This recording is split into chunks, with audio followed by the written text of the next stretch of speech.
예, 은혜로운 찬양 감사드립니다. 오늘도 주님의 은혜와 평강이 주의를 지키며 예배드리는 성도님들 위해 충만하기를 원합니다.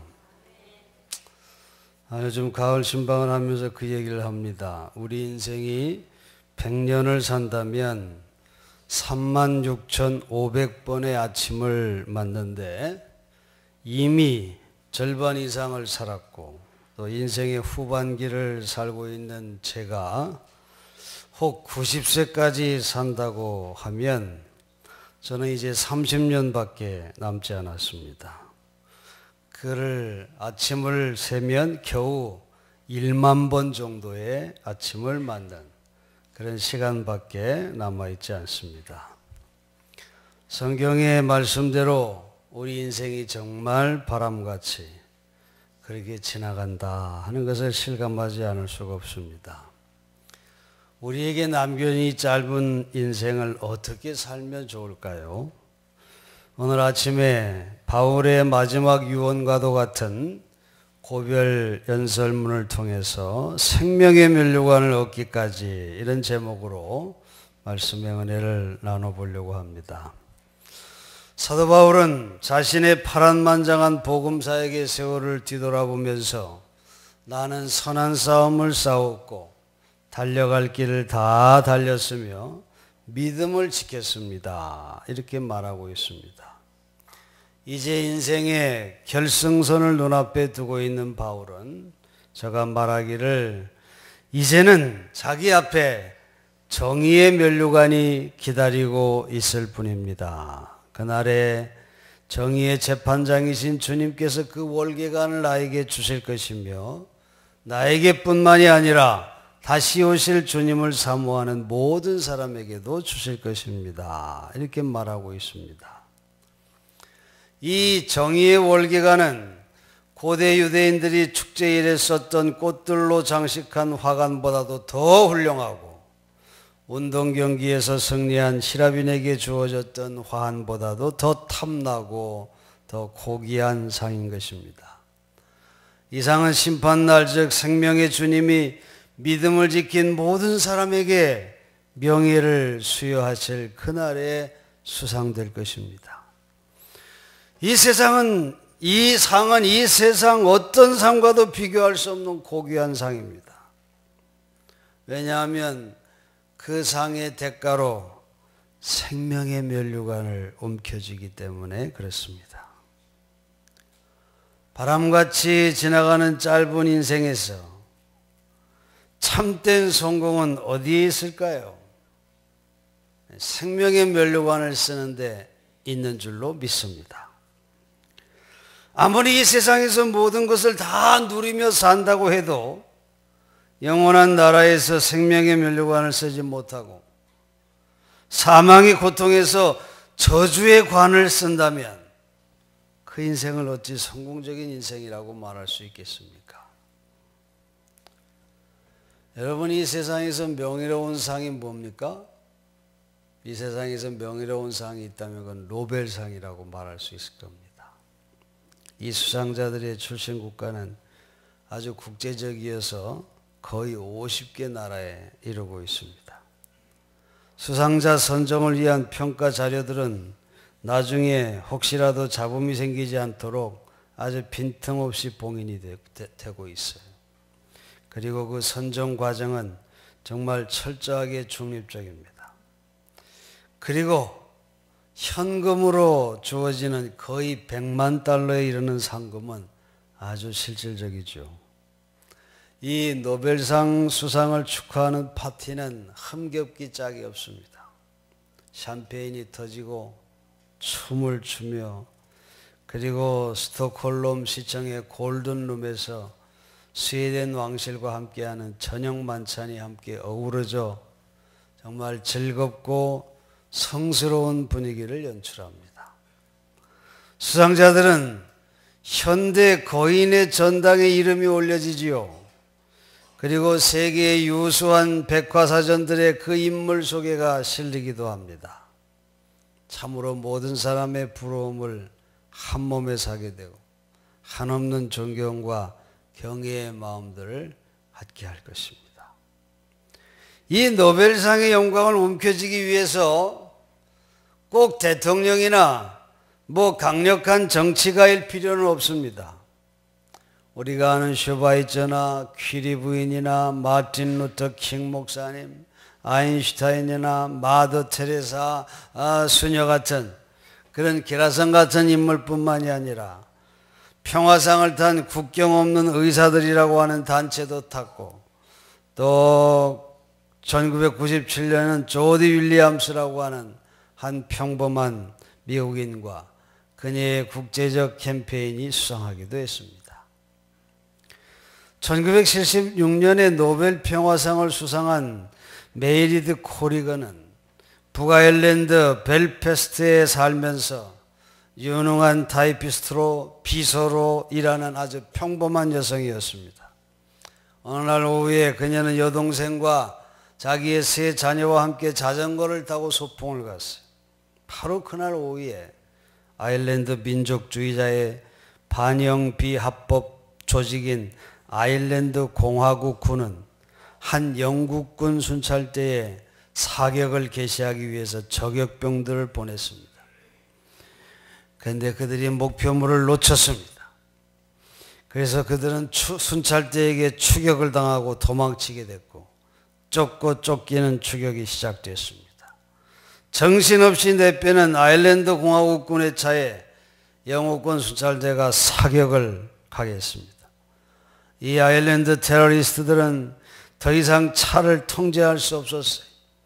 그리고 그 차는 자전거에 올라서 모처럼 즐거운 시간을 보내고 있는 무죄한 구경꾼들을 향해 곧바로 질주했고, 그 자리에서 세 자녀 모두가 즉사하고 말았습니다. 아주 졸지에 당한 불행이었습니다. 이 일로 코리건은 주저앉지 않았습니다. 그녀는 동료들과 함께 역사상 가장 큰 대규모의 평화 시위를 조직했습니다.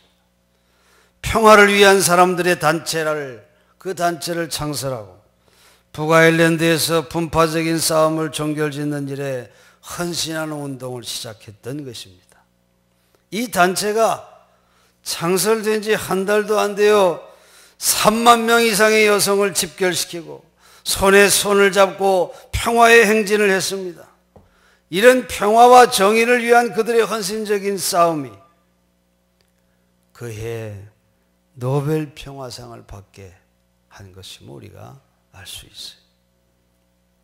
여러분, 제가 이 이야기를 하는 것은 오늘 우리가 인생에 달려갈 길을 다 마치고 생명의 면류관, 정말 참으로 고귀한 상을 받을 자격이 많은 점에서 노벨 평화상을 받은 수상자들이 달린 것과 동일한 경주를 하지 않으면 안 된다고 하는 것을 여러분에게 상기시키기 위해서 이 말을 했습니다.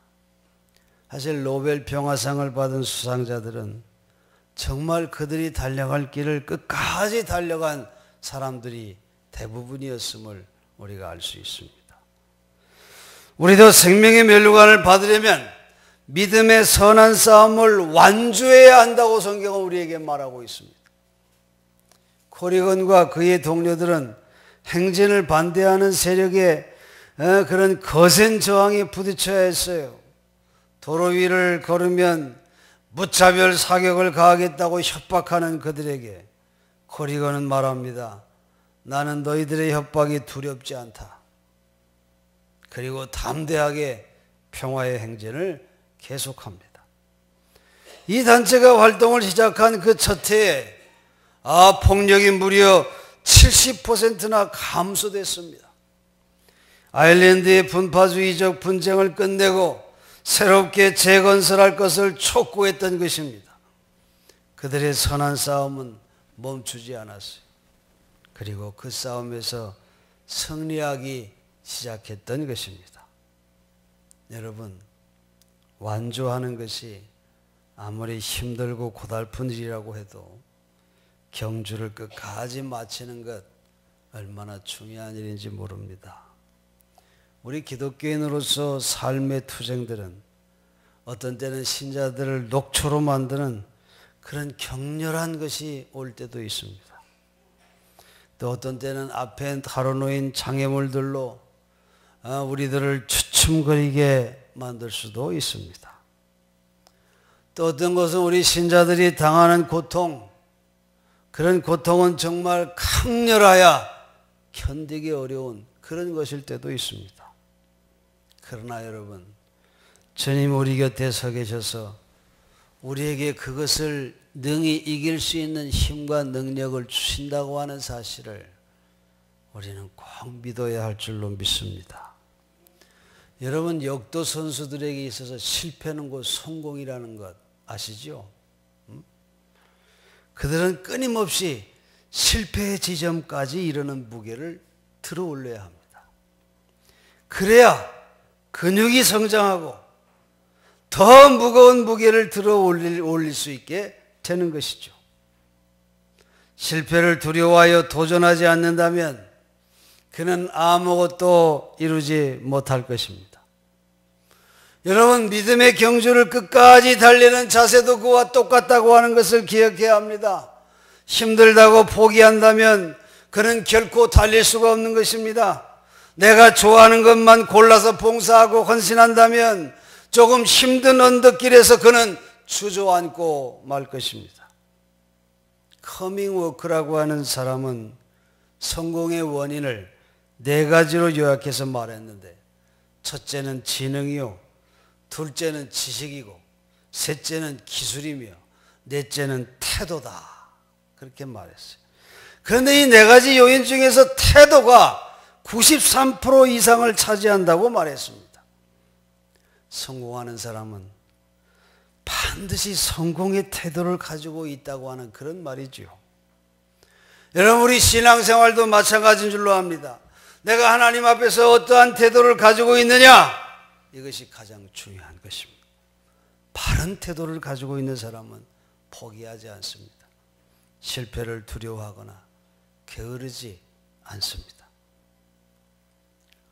테레사 수녀는 남들과 사랑과 평화의 기쁨을 함께 나누는 것은 이 세상에서 주님의 몸을 만지는 것과 같습니다.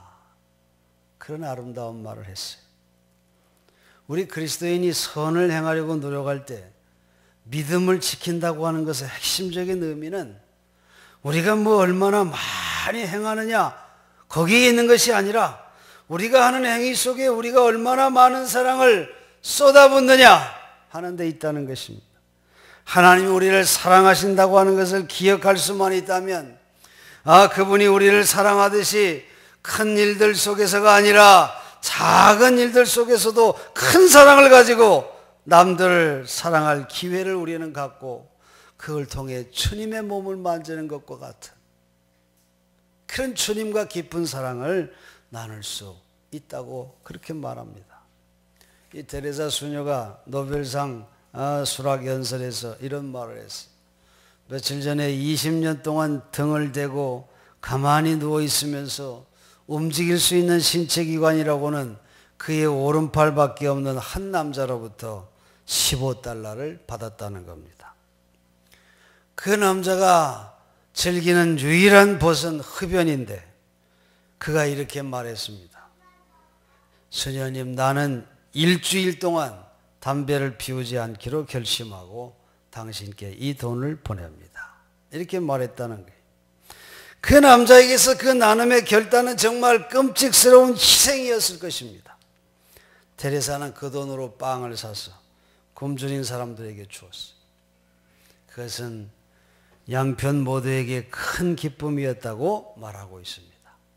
아낌없이 내주는 사람, 또 그것을 고맙게 받는 사람, 참으로 아름다운 사랑이 이루어졌다는 것이죠. 우리의 사랑을 남들과 나눌 수 있다고 하는 것, 이것은 하나님 우리에게 베푸시는 선물이라고 이 테레사 수녀는 말합니다. 올해 빼빼로 데이에 우리 마리아 여선교회에서 제게 빼빼로 10상자를 이쁘게 포장해가지고 카페에다가 맡겨놓은 것을 제가 받았습니다.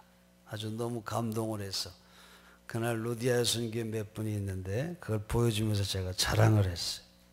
보세요. 마리아가 이것을 내게 줬단 말이에요. 이렇게. 네? 그러면서 자랑을 했죠. 정말 작은 사랑이 큰 감동을 낳는 것을 우리는 압니다. 주님의 사랑을 받은 우리가 서로 사랑하며 주님의 제자됨을 나타내는 것, 그것이 신앙생활의 모습입니다. 예수를 온전히 사랑하는 일, 그것은 바로 형제를 사랑하는 것이라고 하는 것을 성경은 우리에게 말하고 있어요. 사랑하는 성도 여러분, 정의의 월계가는 믿음의 선한 싸움을 하고 달려야 할 길을 달리고 믿음을 충실히 지키는 사람에게 주어진다고 오늘 말씀이 줍니다. 하늘의 상은 반드시 큰 일들 속에서가 아니라 작은 일들 속에서 큰 사랑을 가지고 행동 속에 사랑을 쏟아붓는 모든 사람에게 수상된다고 하는 것입니다. 그러므로 우리는 부정적이고 소극적인 태도를 버리고 믿음의 선한 싸움을 힘차게 끝까지 달려가는 여러분 되시기를 바랍니다. 그래서 하늘잔치에 들어갈 준비를 하는 여러분 되시기를 간절히 바랍니다. 여러분, 세상의 시간 얼마 남지 않았습니다. 바람같이 화살같이 지나갑니다. 이 하늘의 고귀한 상이 우리에게 가까이 다가오고 있습니다. 바울처럼 자기의 죽을 날이 가까웠음을 알고 의의 면류관이, 생명의 면류관이 준비되어 있다고 확신하는 고백이 저와 여러분의 고백이 되기를 간절히 바랍니다. 그날에 정말 명예로운 상의 수상자로 우리 모두의 이름이 불려지게 되기를 주의 이름으로 간절히 축원합니다. 기도하겠습니다.